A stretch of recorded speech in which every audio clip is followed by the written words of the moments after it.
державах. Но после января 1946 года і дониз не мав своєї національної держави. Як ото сталося, що в Україні русини не визнані? Знаємо дійсно, що русини живуть у різних європейських державах.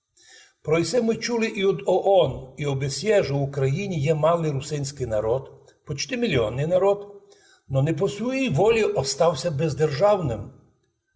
бездержавним по діянню злочинному українських комуністів. Ми ведь не просили українських комуністів, які говорили з нами на чистій українській мові, а вони анексували нашу республіку, нашу державу.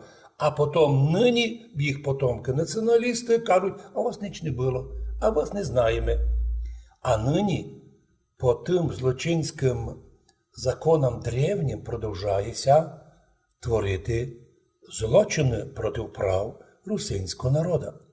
Но до 22 января 46 года цей народ русинів обладав державністю, національним язиком, національною територією.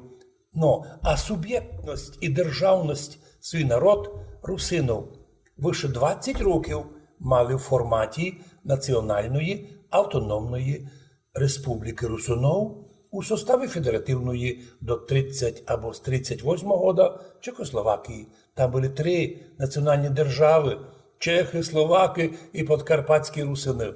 Дуже нам жаль, що коли і українські історики, і російські історики, і політологи вспоминають про те, як членувалася Чехословакія, но ні один із них, підкреслюю, ні один із них ніколи не сказав, на які частини Гітлер розчленив Чехословакію.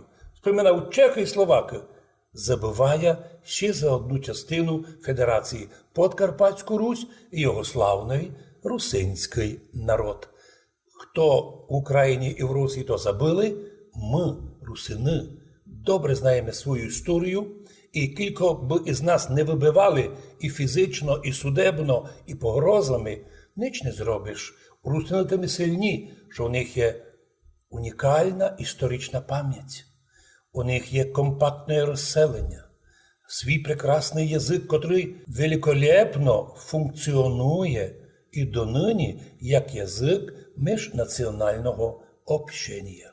Мы русины, а все остальное, что творят и с нами, это предмет будущих судебных расследований.